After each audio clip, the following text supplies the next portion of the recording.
Varicose veins కి సరైన చికిత్స కోసం సంప్రదించండి ఎవిస్ హాస్పిటల్. నమస్కారం. విష్ణు పురాణం చెప్పుకుంటున్నాం. ఇవాళ రెండో భాగంలోకి వచ్చాం.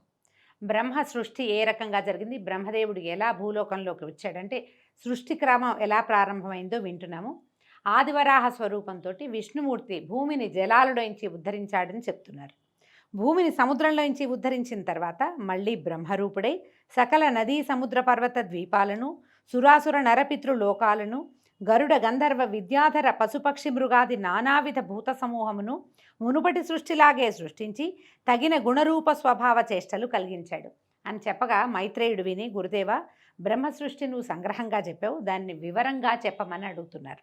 అయితే ఇప్పుడు పరాశరులు చెప్తున్నారు, బ్రహ్మ ప్రజాపతి అయి 4 ముఖాలవాడు, రాజసగుణ ప్రభావుడు అయి సృష్టిని ధ్యానిస్తూ ఉండగా తమోమయము, తమో మోహము, మహామోహము, తమిష్టము, అంధతమిష్టము అని 5 జగాలకు ముఖ్యభూతములుగా ఆవిర్భవించాయి. 5 రకాల ప్రపంచాలు పుట్టేయట.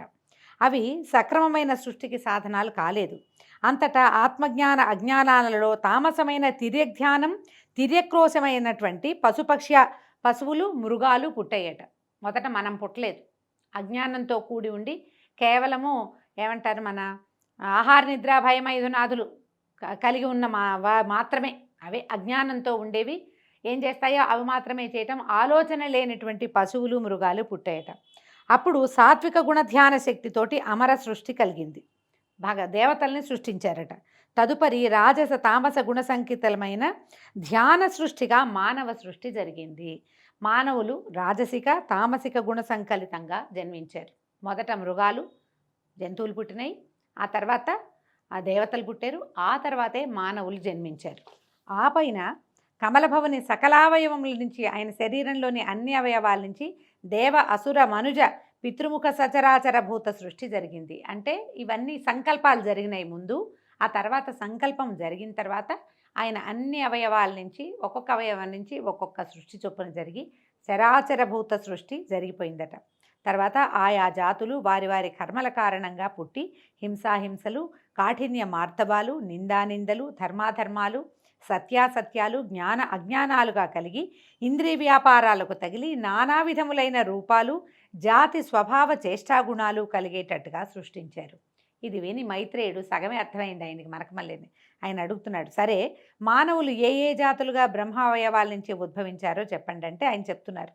బ్రహ్మ సాత్విక గుణరూపంగా ముఖం నుంచి బ్రాహ్మణులు, రాజస గుణరూపంగా భుజాల నుంచి క్షత్రియులు, రాజస తామస గుణరూపాన ఊరువల నుంచి వైశ్యులు, తామస గుణరూపాన పాదాల నుంచి శూద్రులు పుట్టారు. వీరిలో బ్రాహ్మణులకు వేదాధ్యయనము, క్షత్రియులకు భూపాలన, వైశ్యులకు వ్యాపారము లేదా కృషి, శూద్రులకు బ్రాహ్మణ భక్తి, కృషి, అన్ని రకాల విద్యలు వీళ్ళకి విహిత కర్మలుగా నిర్ణయించారు. కర్మలు, అన్ని రకాల కర్మలు, బలంతో చేయగలిగే పనులన్నీ మీకు 4వ జాతికి ఇచ్చారట. ఈ 4 కులాల వారు కూడా బ్రహ్మ అవయవాల నుంచి పుట్టినవారే కనుక యజ్ఞాలు చేయటానికి అర్హులే. అంటే ఆ కాలంలో అన్ని రకాల జాతుల వాళ్ళు యజ్ఞం చేసుకునేవాళ్ళట. యజ్ఞాల వల్ల దేవతలకు సంతృప్తి, సంతుష్టి కలుగుతాయి. ఆ దేవతల ఆనందమే ప్రజాభివృద్ధికి మూలం. కాబట్టి యజ్ఞాలు కళ్యాణకారకాలుగా గ్రహించాలి. అందుకనే మనకి కృతయుగం అంతా యజ్ఞాలే ఉండేవంటి, పూజలు కాదు, యజ్ఞమే ప్రతి వాళ్ళు కూడా చేసేవాళ్ళు. పాపకర్మల ఆలోచన లేక, దుర్జనుల పనులు విమర్శించక, ధర్మ మార్గం తప్పక, నింద వచ్చేటువంటి ఏ పనులు చేయక, ఇతరుల పొగడ్తలకు పొంగక ప్రవర్తించే నరులు సురలతో సమానులు. వీళ్ళు దేవతలతో సమానం. సరిగ్గా ఉండాలి ప్రవర్తన, నియమావళి అన్నమాట ఇది. ఇలా ప్రవర్తిస్తే మనం దేవతలతో సమానమైపోతామని. తాము చేసిన దానముల ఫలంగా మోక్షాన్ని మానవులు పొందుతారు. శ్రద్ధగా ఆచారాన్ని పాటిస్తూ ఎవరిని బాధించక, తాము ఎలాంటి బాధలు పొందక, నిర్మల మనస్కులై విష్ణుభక్తి పరాయణులుగా జీవించేవారు బ్రహ్మ ప్రత్యేకించి సృష్టించిన వారిని గ్రహించండి. తామస గుణంతో లోభమోహాలకి లొంగి, పుణ్యక్రియల ఆలోచన లేక, రోగాలకు చిక్కి, పాపపుణ్యాలతో నలుగుతూ పామరులుగా ఉండేవారుగా బ్రహ్మ కొందరిని సృష్టిస్తాడట. కొందరు పుణ్యాత్ములు, కొందరు పాపకర్మలు, కొందరు పాలకులు, కొందరు సేవకులు, కొందరు మాననీయులు, కొందరు సంపన్నులు, ఇంకొందరు దరిద్రులు బ్రహ్మ సృష్టిలోనే ఉంటారు. భగవంతుడే బ్రహ్మే అట్లా రకరకాలుగా సృష్టిస్తాడు. వీళ్ళు తమ తమ కర్మల్ని అనుసరించి ఇప్పుడు ధనవంతుడు ధనహీనుడుగాను, ధనహీనుడు ధనవంతుడుగాను మారే అవకాశం ఉంది. ఆయనే పుట్టిస్తాడు పేదవాడిని. పేదవాడు గొప్పవాడు అవుతాడు. అయిన వాళ్ళని చాలామందిని చూస్తాం కదా. అట్లాగే పుణ్యాత్ములు పాపకర్మలు అవుతారు, పాపాత్ములు పుణ్యకర్మలు అయ్యే అవకాశం ఉంది. కార్తీక పురాణం దీన్ని ప్రతిపాదిస్తుంది. అడుగడుగునా మనం అట్లాగే చాలా కుకర్మలు చేసిన వాడు మళ్ళీ ఒక పూజ చేసి ఒక పౌర్ణమి నాడు దీపారాధన చేసి మళ్ళీ మోక్షాన్ని పొందాడని చూపిస్తారు. పరస్పరం ధనకాంక్షతో పోరాడే వారికి తగిన చతురంగ బలాలు, పురాలు, వాహనాలు బ్రహ్మ సృష్టి విశేషంగా తెలుసుకో. ఎప్పుడు యుద్ధాలు చేసే వాళ్ళకి బోళ్ళంత జనం ఉంటారు, వాళ్ళ దగ్గర జనం చేరుతూ ఉంటారనమాట.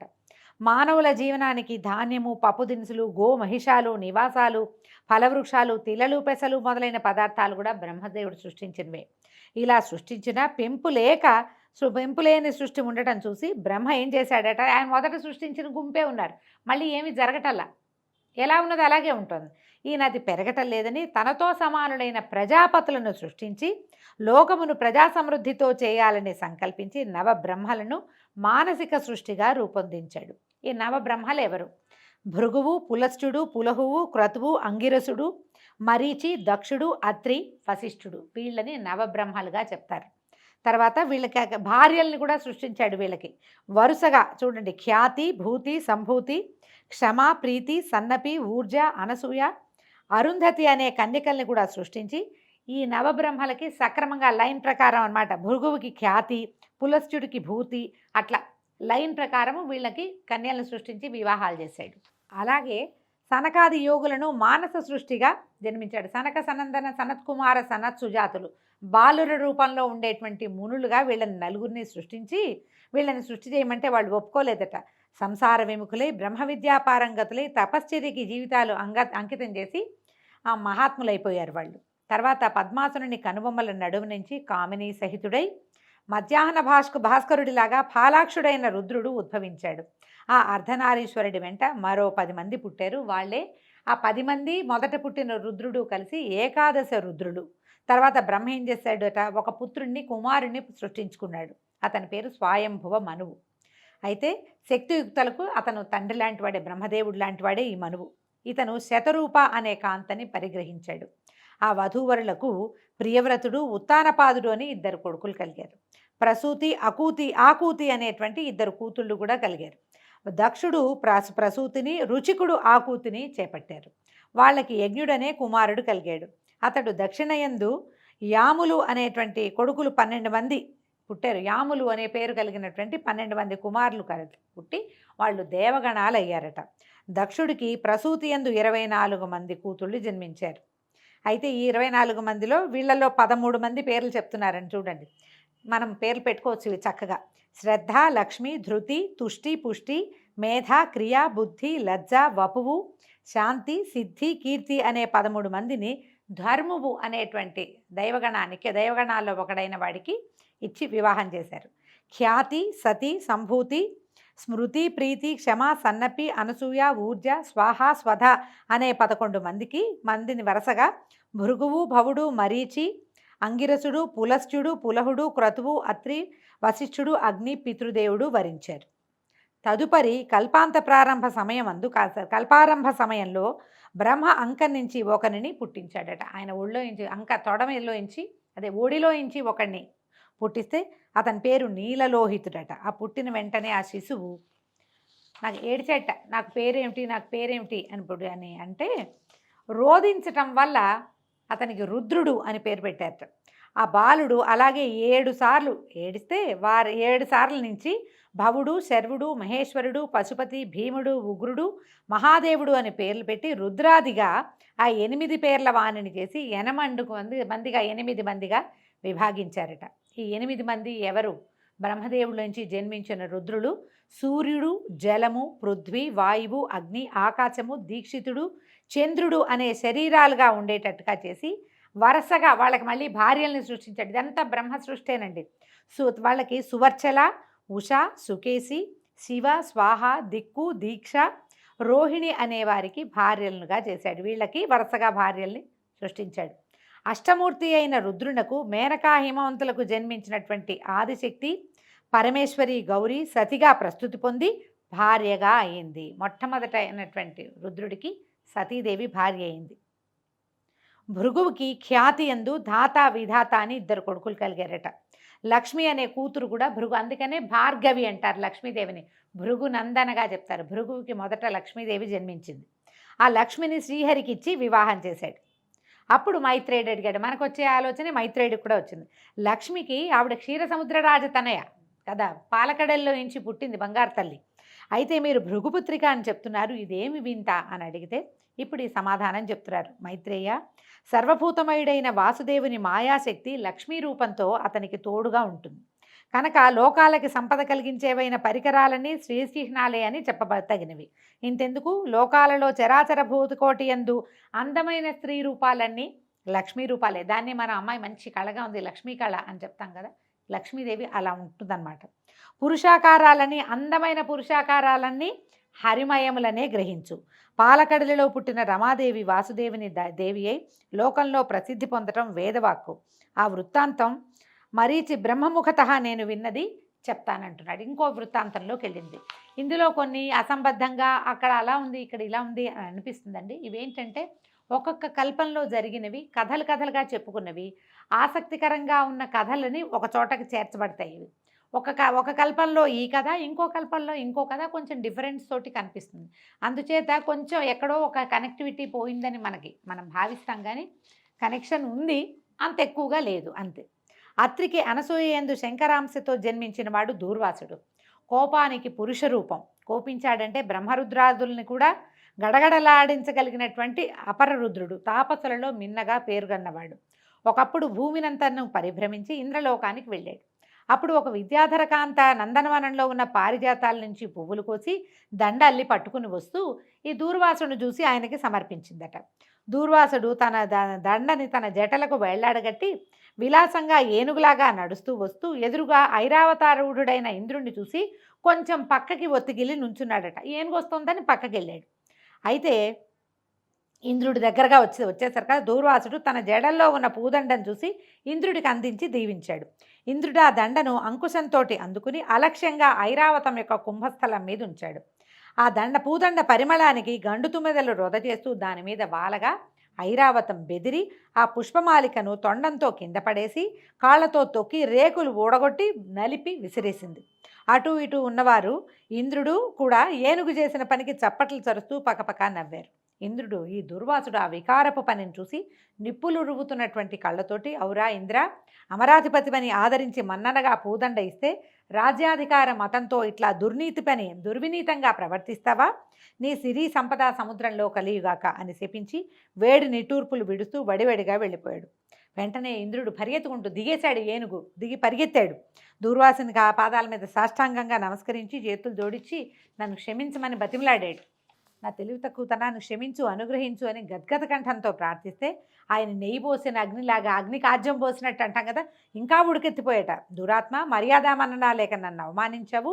ముజ్జగాల దొరతనం అంత మత్తెక్కించింది నీకు. అలా చేసిన అవమానం చాలక ఇంకా ఏదో మాట్లాడి నన్ను వల్ల వేసుకోవాలని చూస్తున్నావా? నోరు మూసుకుని పోతావా, లేదా నీ ఊరు పేరు పోయేలాగా శపిస్తానన్నాడు. ఆనాడు దొంగవేషం వేసి అహల్యను అవమానించి గౌతముని చేత దయతలిచి బతికి వచ్చావు. నేను గౌతముణ్ణి కాను. నా కోపానికి అగ్ని కూడా బూడిదవ్వాల్సిందే. అత్రిమహాముని కొడుకుని తెలుసా నేను? పోపో, నువ్వు ఇంకా ఏమైనా అన్నావో నీ బతుకు నడివీధి మెతుకవుతుంది. భరించరాని అవమానం చేసావు, పోపో అని ఏ శాపావసానము చెప్పకుండా ఇలా చెయ్యి పోనీలే అని అనలా. ఆయన మన్నించడం అనేది అసలు ఆయన చరిత్రలోనే లేదనమాట.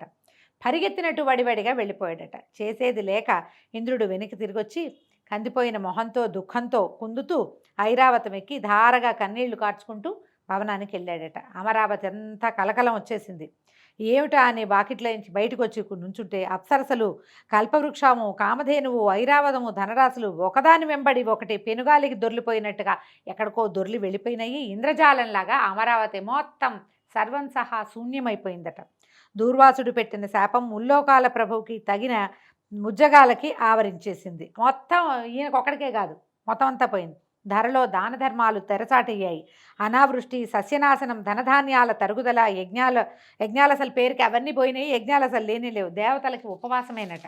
ఎందుకంటే ఏదైనా యజ్ఞం జరిగితేనే దేవతలకి భోజనం. ఇలాంటి దౌర్భాగ్యం పట్టింది. ఏమైపోతుందో ఏం చేయాలో తెలియక వీళ్ళంతా దుఃఖంలో ఉంటే ఇదే సమయం అని విప్రజిత్తు మొదలైన దానవులు అమరావతి మీదకి దండెత్తారు. చాటుమాటుగా అక్కడ ఇక్కడ ఇరుక్కుపోయి కదలకుండా ఉన్న సంపదని కొల్లగొట్టి ఈ ఇంద్రుడిని ఎదిరించారు. సర్వసన్యాసం చుట్టుకున్న ఇంద్రుడు వారిని ఎదిరించలేక పారిపోయి బ్రహ్మను దర్శించి దూర్వాసన శాపం వల్ల ముల్లోకాలకి తనకి పట్టిన దౌర్భాగ్య దశని రోధిస్తూ చెప్పుకున్నాడట. ఈయనేమన్నాడు బ్రహ్మదేవుడు, దూర్వాసుడు సామాన్యుడు కాదు, సిరి సంపదలు నీకు పోయినా నువ్వు ప్రాణాలతో బతుకున్నావు, అంత సంతోషించు. ఇక అతని పేరు చెప్తే నా గుండె కూడా గడగడలాడుతోంది. అయితే నిన్ను ఈ సమస్యల నుంచి నిన్ను కాపాడగలిగిన వాడు ఎవరంటే ఒకే ఒక లక్ష్మీరమణుడు మాత్రమే, సర్వశక్తి సంపన్నుడు. ఆ స్వామిని ప్రార్థిద్దాం పదా అని అగ్ని మొదలైనటువంటి దిక్పాలకుల్ని, బృహస్పతి మొదలైన మునులని దగ్గర పెట్టుకుని పాలకడలిలోకి వెళ్ళాడట. అందరూ శ్వేత ద్వీపం చేరారు. ఆ ద్వీపం నడుమునున్న వైకుంఠము, దానిలో లక్ష్మీ మండపంపై సనకాదుల దివ్య ప్రసంగాలు వింటూ ఉన్నటువంటి కోటి కందర్పమూర్తిని, పుండరీకాక్షుణ్ణి, దివ్యాలంకార శోభితుణ్ణి, పీతాంబరుణ్ణి, లక్ష్మీ మనోహరుణ్ణి దర్శించి ఆనంద పరవశులయ్యారు. వీళ్ళ దగ్గర ఉన్న సంపద అంతా పోయింది, కానీ సాక్షాత్తు లక్ష్మీరమణుడైన విష్ణుమూర్తి మాత్రం ప్రశాంత చిత్తంతో ఉన్నాడు. శ్వేతకల్పం అంతా వైభవోపేతంగానే ఉంది. అప్పుడు ఈయన అడిగాడు, దేవేంద్ర ఏం వార్త, ఇంత చిన్నబోయినట్టుగా ఉన్నావు, నీ కళ తగ్గిపోయింది, బ్రాహ్మణ క్షోభ ఏదో నీకు తగిలినట్టు తోస్తోంది అని అంటే, అప్పుడు ఈ దూర్వాసుడు శపించడము, ఇంద్రరాజ సంపద అంతా నాశనం అవటాన్ని, ఇది ఎలా తప్పుతుంది, ఈ దౌర్భాగ్యం నుంచి తప్పించుకోవటం ఎట్లా చెప్పమంటే, అప్పుడు ఏం చెప్పాడంటే, వాసవ విచారించకు, నేను చెప్పేది వినమన్నాడు.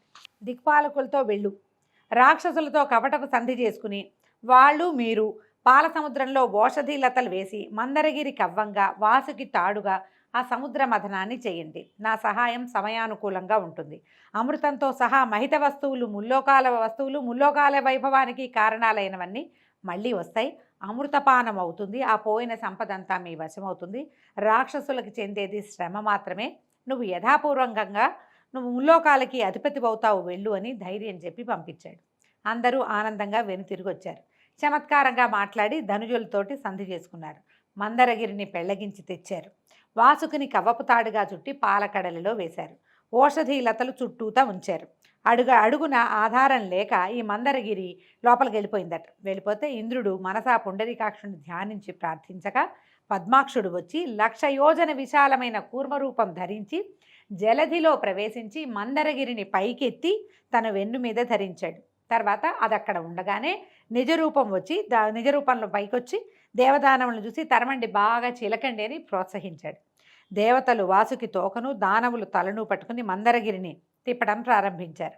వాసుకి శ్రమాధిక్యం వల్ల విడిచే నిట్టూర్పులతోటి విషజ్వాలలు వచ్చి దానవులని బాధించేవి. వాళ్ళు ఆ బాధకి చిక్కి అలాగే తిప్పుతుంటే దేవతలు ఎలాంటి శ్రమ ఎరక్కుండా తిప్పారు హాయిగా.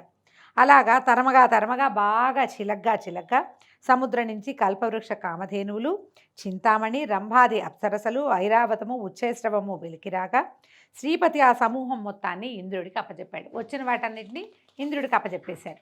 నవనిధులు పుట్టగా కుబేరుడికి ఇచ్చారు. చంద్రకళ బయటకు వచ్చింది. ఆ చంద్రుడినేమో శివుడికి శిరోభూషణంగా ఇచ్చారు. ఒక కళ్ళు కొండ వచ్చిందట, దాన్ని దానవులు కైవసం చేసుకున్నారు. మనం సాధారణంగా వినలేదండి, ఇది కొంచెం ప్రత్యేకంగా కనపడుతుంది. భరించరాని విషం వస్తే దాన్ని సర్పాలు తీసుకునేవి. ఆ తర్వాత అమృత కలశం పట్టుకుని దివ్యాంబర ఆభరణధరుడైనటువంటి ధన్వంతరి బయటికి వచ్చి కనుసైగ చేత విష్ణువు సైగ చేసేసరికి తీరంలో ఉన్న ఒక చెట్టు కింద నుంచున్నాడట వెళ్ళి. తర్వాత పద్మపాణి, లోకజనని, విద్వాంసుల ఉపాస్య దేవత, త్రైలోక్య సుందరి, దయారాశి అయినటువంటి లక్ష్మీదేవి పాలకడలి తరంగాల మీద నుంచి అల్లనల్లన నడిచి తీరానికి వచ్చింది. మునులు శ్రీదేవిని శ్రీసూక్తంతో స్తుతించారు. విశ్వావసువు మొదలైన సుగంధర్వులు శుభగీతాలు పాడారు. ఘృతాచి మొదలైన అచ్చరలు ముచ్చటగా నాట్యమాడారు. ఐరావతాది దిగ్గజాలు సువర్ణ కలశాలలో గంగాజలం తెచ్చి అభిషేకించాయి. సముద్రపతి ఎన్నడూ వాడని పద్మమాలికలు ఇచ్చాడు. విశ్వకర్మ దివ్యరత్న అలంకారాలు సమర్పించాడు. బ్రహ్మరుద్రాది దేవతలు దివ్యమాల్య అంబరాలతో, మాల్యాంబరాలు అంటే మాలలు, వస్త్రాలు కూడా చందనము తీసుకొచ్చి అలంకరించారు అమ్మని. ఇలాగా మహావిభవాభిరామ అయిన ఆ దేవదేవిని దేవదేవుడు పరిగ్రహించి విష్ణుస్థల వక్షస్థల నివాసినిగా చేసుకున్నాడు. ఆమెను ఎత్తి తన హృదయంలో ప్రతిష్ఠ చేసుకున్నాడు. మొదట ఆవిడ బయటకు వచ్చినప్పుడే అమ్మ నిత్యానపాయిని అయి ఆయన వక్షస్థలాన్ని ఆశ్రయించి ఉన్నదట. తర్వాత ముల్లోకాలు సకల సంపద్వృద్ధిని పొంది కళకళలాడాయి. శ్రీహరి తనకు శత్రువులైన దానవులకు తృణమైన చేరనీయక జలధిలో సంభవించిందంతా తన అనుచరులైనటువంటి దేవతలకే సంక్రమింపచేశాడు. అప్పుడప్పుడు ఇది అన్యాయం కదా అనిపిస్తుందండి. ఏమీ ఇవ్వలేదు, వాళ్ళతో చిలికిచ్చాడు, కానీ వాళ్ళకి ఏమి ఇవ్వలేదు. పక్షపాతిగా ప్రవర్తించాడు అనిపిస్తుంది. భగవంతుడు స్వపక్షపాతిగా ఉండటం మరి సహజమేనేమో, ఆయన సహజ లక్షణం అయి ఉంటుంది. అంతలో విప్రజిత్తి మొదలైన దానవులు గుమికూడి ఉరికి అమృత కలశం తీసుకుపోయారు. దేవతల బికమొహాలతో చూస్తూ నుంచున్నారు. శ్రీపతి వెంటనే మోహిని రూపంతో దానవుల వద్దకు వెళ్ళి వాళ్ళని మోహ విభ్రాంతుల్ని చేశాడు. చిరునవ్వు, చిలికి చూపులు, హంస నడకలు, చేసంజ్ఞలు మొదలైన విలాసాలు ప్రదర్శించే ఆ మోహినిని చూసి ముగ్ధులైపోయారు. దానవుల మాట చెప్పనే అక్కర్లేదు. తమ వద్ద అమృత కలశం ఉందన్న విషయమే మర్చిపోయి పరవశులైపోయారు. ఆ అవస్థలో మోహిని వారి వద్ద నుండి అమృత కలశం తీసుకొని పోయి దేవతలకు పంచిపెట్టింది. అమృతపానంతో ఇంద్రుడు రెట్టించిన బలపరాక్రమాలు కలిగిన వాడయ్యాడు. వజ్రప్రయోగంతో దానవులను హడలగొట్టగా చేసేది లేక దానవులంతా పాతాళానికి పారిపోయారు. మందర పర్వతాన్ని మునుపటి చోటుంచి వాసుకుని ప్రశంసించి పంపించి దేవతలు తమ స్థానాలకి వెళ్ళిపోయారు. ఆ తర్వాత ఇంద్రుడు లక్ష్మీకాంతునికి నమస్కరించి ఆ స్వామి కరుణ చేత ముల్లోకాల పాలనాధికారాన్ని పొందాడు. సూర్యుడు ప్రసన్న దీప్తిమంతుడై ప్రకాశించాడు. గ్రహతారక గణాలు యథాపూర్వకంగా వెలసిల్లాయి. అగ్నిహోత్రాలు దక్షిణార్చులతోటి వెలిగాయి. భూతకోటి హృదయం ధర్మజ్ఞానంతో విలసిల్లింది. భూమండలము అనావృష్టి దోషము, తర్వాత రాచ దురుసుతనము పోయి సస్య సమృద్ధితోటి ప్రజాభివృద్ధితోటి రాణించింది. అంటే ఈ సముద్రం చిలకటం వల్ల కేవలం దేవతలకి దానవులకే కాదు సమస్త ప్రపంచానికి కూడా ఈ లక్ష్మీ సమృద్ధి కలిగిందని చెప్తున్నారు. సకల లోకాలు సంపత్కరాలయ్యాయి. ఈ విధంగా లక్ష్మీ విలాసం వల్ల లోకాలన్నీ నిండుకుండలయ్యాయి. ఇంద్రుడు శ్రీకాంతుని అనుమతితో అమరసమేతుడే అమరావతికి వెళ్ళి సమధిక కళతో ధర్మ మార్గాన్ని ప్రవర్తిస్తూ ఉన్నాడు. నిత్యము తనని ఉపాసిస్తున్న ఇంద్రునకు మహాలక్ష్మి ప్రత్యక్షం కాగా సాష్టాంగ నమస్కారం చేసి చేతులు ముగిచి ఇంద్రుడు ప్రస్తుతించాడు అమ్మవారిని. అయితే ఏమిటి, ఇదే మనం ఇంద్రస్తుతము మనం నమోస్తు మహామాయే శ్రీపీఠేశ్వర పూజితే అని ఒక స్తోత్రం చదువుకుంటాం. ఇంద్రకృత మహాలక్ష్మి అష్టకం అది ఈ సమయంలో పుట్టిందనమాట. అందుకని మహాలక్ష్మి అష్టకం చేసుకున్న వాళ్ళకి లక్ష్మీ కటాక్షం సుప్రసన్నంగా ఉంటుందని చెప్తారు. మనం లక్ష్మీ అష్టోత్తరం చదువుకుంటాం కదా, అలాగే ఈ అష్టకాన్ని కూడా చదువుకుని కృతార్థులు కండి అని చెప్తున్నారనమాట. అయితే నువ్వు చాలా గొప్పదానివమ్మ, మమ్మల్ని రక్షించు, కాపాడు అని చెప్తే ఇప్పుడు ఈయన ఏమన్నా అడిగాడో చూడండి. ఇతను ఇంద్రుడు ప్రార్థించిన ప్రార్థనకి అమ్మ లక్ష్మీదేవి ఎలాంటి ఇవి ఇచ్చిందో చూడండి. ఇంద్రుడు అడుగుతున్నాడు, నేను నేర్చిన విద్యలందు శరచాప ఖడ్గాది సాధనములయందు చతురంగ బలములయందు గోమహిషాదులయందు అవి గల ప్రదేశములందు మణికనక వజ్రాలంకారాలయందు పరిమళ ద్రవ్యములయందు నా పుత్రమిత్ర కళత్ర బంధువులయందు శక్తి గుణ ఇంద్రియములందు రాష్ట్రాలలో దుర్గాలలో రాజధానులలో క్రీడావిహార ప్రదేశాలలో నా శరీరమునందు కూడా నీవు దయగా ఉండు నాతోటి అని నా కోరుకున్నాడట. నిన్ను ఇలాగా నృతించేవాని యందు కొడుకుని చూస్తున్నంత దయతో చూసి రేయింబవళ్ళు కాపాడమని ఆ స్తోత్రంలో కోరుకున్నాడు. ఈ ఇంద్రకృత మహాలక్ష్మి అష్టకం చేసుకున్న వాళ్ళు ఇంద్ర సంకల్పం ఎలాగైతే ఉందో అలాంటి సంకల్పంతో అమ్మవారి యొక్క అనుగ్రహానికి పాత్రలవుతారని చెప్తున్నారు. ఈ విధంగా ఇవాళ రెండో భాగం చెప్పుకున్నామండి. రేపు ఉదయం మళ్ళీ విష్ణు పురాణం 3వ భాగంతో కలుసుకుందాము. నమస్కారం.